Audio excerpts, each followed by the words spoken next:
Hi guys, this last week I've been taking part in Folktale Week over on Instagram and it's been a lot of fun. I decided I wanted to interpret the prompts through the yokai of Japan. Now it's kind of hard to define what yokai are, or at least I think it is. I want to say monsters, but that's not really fully true. They're pretty much mythical creatures that relate to or are characters in folktales. But they aren't necessarily just in one story, the way, say, Rumpelstiltskin is in the Grimm's fairy tales. They can turn up many times in many different stories, and I think it's really interesting that you can hear so many different people over different time periods talking about the same and adding to the same mythical creatures. And it gave me a lot to work from with each of these illustrations. Having something to go from as well made it a lot easier and quicker to imagine set drawings for these prompts, unlike how it was in Inktober, where I kind of just had to come up with it on the day.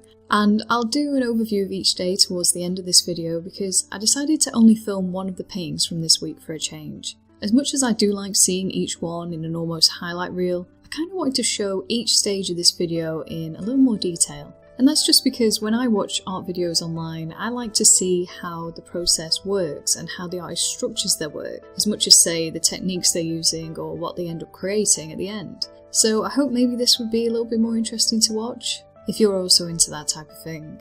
The painting I'm going to go more into depth for was day 3, where the prompt was witch. I decided to draw a Tsukimono-suji, which seems to mean like a hereditary witch. Basically, certain Japanese families through the female line are known as Tsukimono-suji. They are believed to have foxes in their employment who exchange their magical abilities, which are shape-changing and possession and illusion, for being treated well by the women in that family. These witches are often feared for the power that they hold because of this, and even now in Japan, certain families who have been identified as Tsukimono-suji can supposedly struggle to sell property or marry, which I don't know how true that is. Another feature in this painting is the kitsune-ebi. These are the floating ghostly lights that can surround kitsune. I imagine to identify these aren't your ordinary foxes.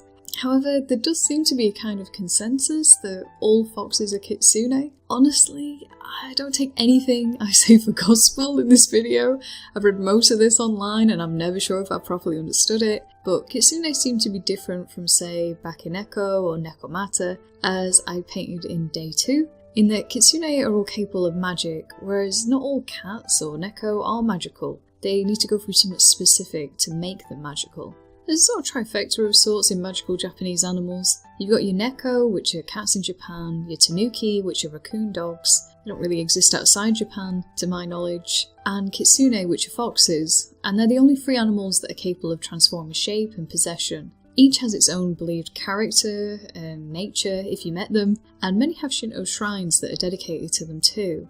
The foxes are clever and wily, kind of like the sly fox idiom here, but they also seem to turn into beautiful women a lot to lure and trick men in their stories. So a long-faced woman is a kind of thing, and I just wanted to try and make my witch character a little bit foxy herself in looks. One thing I wanted to keep uniform this week was the style, and I wanted to move away from the style that I kept doing during Inktober. Obviously not completely, as I still used watercolours, but that honestly was more due to the quality of paper that I was using. I bought this pad from Hobbycraft. This is my word of warning for you if you also buy art products from there. There's a pink De La Rowney smooth heavyweight paper pad.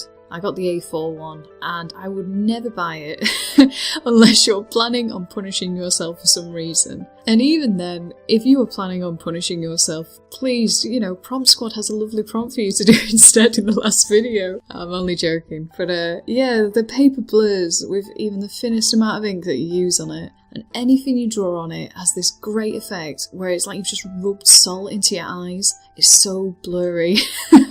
So yeah, I really should start writing jerk art reviews of how crappy art products that I would never recommend that are in my cupboard.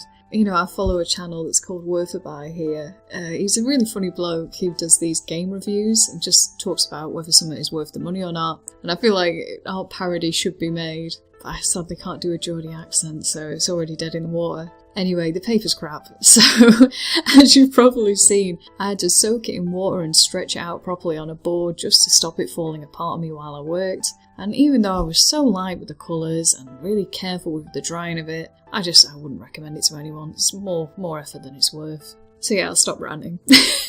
Going back to the style, I wanted to use a fine liner and very limited line weight and flat watercolour layers of paint to try and invoke a similar feeling to traditional Japanese art. Like here in Europe, or at least I imagine it's a European thing, it was something that I always had in art classes, there was a lot of obsession with line weight, and I find it really freeing to draw in this way in comparison. Not only are fine liners my favourite pens to draw with, just hands down anyway, I just like the feel of them. And being able to keep the line art very delicate just felt suited to lighter watercolour shades too. I was really happy with how the style turned out, even though I do think it suited certain painters from this week more than others. So let's go through the week kind of briefly. If you do want to see any of the week's work in more detail, it's probably best to come visit me over on Instagram. The link will be at the end and in the description. For day 1, the prompt was forest, and I drew a Kodama, which are tree spirits that live in mountainous forests that protect very old trees. They do vary in appearance, so it was kind of hard to imagine how I was going to draw them. Some described them as looking like ghostly lights, and lots of just different other beasts, like humans. I was pretty heavily inspired by Princess Mononoke with this painting. If you've seen the film, you'll probably have guessed. I even used references from Yakushima Forest, which is the forest that Studio Ghibli used for references in that film. It's really beautiful. I've never been there, but it's worth looking up online if you get a chance. For day 2, the prompt was magic. I painted a Nekomata, which are yokai supernatural massive cats with forked tails that often stand on 2 legs. The story is that when they reach a great age, or they undergo some kind of abuse, their tails will fork in 2, and then they go on to haunt and taunt lots of individuals. They can possess the dead, they can eat people, they can transform shape. I chose them for magical and magic as a prompt, mainly because I kind of feel like cats are universally linked to magic, and it made the most sense to choose them for this prompt. For day 3, the prompt was witch, and I drew the Tsukimono-suji that I've been talking about through the beginning of this video, so I won't go into a massive amount of depth here. For day 4, the word was ghost. Now, the European idea of a ghost in Japan is called a Yūrei, but there are a lot of creatures in yokai in Japan that I feel you could call ghosts, but I chose to stick to Yūrei. Specifically for this prompt, I did a Funa Yūrei. Anyone who's seen or knows the film The Ring knows what a Yūrei is already. They wear long white kimono that are called kaabira, with their hair loose and don't have hands or feet. The image comes from the fact that when women are buried, or used to be buried in ancient Japan, they would have their hair loose, which they never did publicly, and the Funa Yūrei specifically haunt boats and the sea. They often appear during stormy weather and try to capsize boats, and I just love this concept, and I had an image immediately come to mind with it.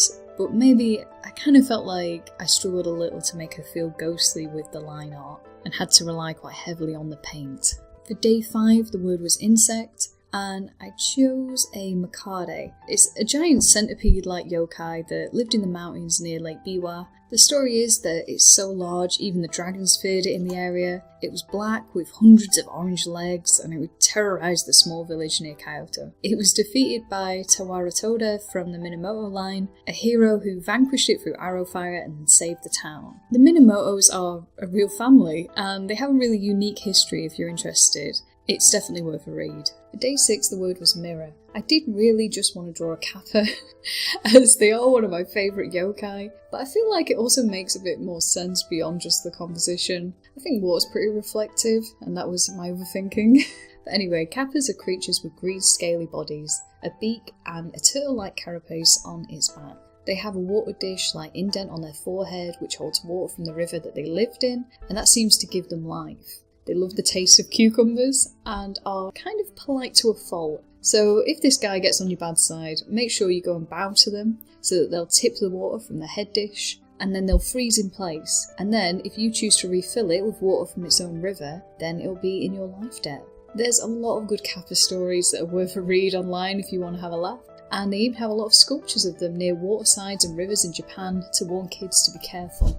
And the last day, day 7, was animal. I painted a Bake-Danuki, which is a tanuki yokai that are the more mischievous, silly counterparts to the kitsune and the neko, but with the same powers of shapeshifting and possession. They're often depicted with these large bollocks and bellies that they drum, and the large genitals reason is the story all on its own, but they can basically shapeshift it and use it like a parachute or a drum skin or just anything that the story needs it to be. You'd think this is one of those, oh, it's been around hundreds of years and we forget why we drew it that way, but it's actually not. And it's not really like real tanukis are massively well-endowed animals. God, where's my channel going? But I'm starting to forget what I'm talking about. My point was that tanukis have only really been depicted this way in like the last 200 years or so, because the skin was used to reduce gold down to gold leaf, because it was really stretchy. So it got linked to stretching money out and becoming rich and so on, so it has this whole second link to prosperity, I guess. If you do want to see a hilarious film and you don't mind tanukis with big bollocks, then I would recommend Pompoko. It's a kids' film. It's a bit weird, but I think if I'd seen it as a kid, I would have really enjoyed it. There's a lot of silly humour in it, and the tanukis are basically practical jokers. And yeah, that was Folktale Week. What a whirlwind that last bit was. I hope you found it as interesting as I found them to paint.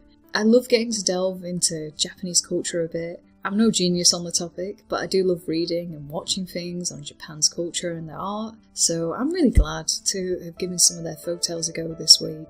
I hope if you found anything about it interesting, you'll find some interesting stories from it, and if you do, make sure to chat with me down below.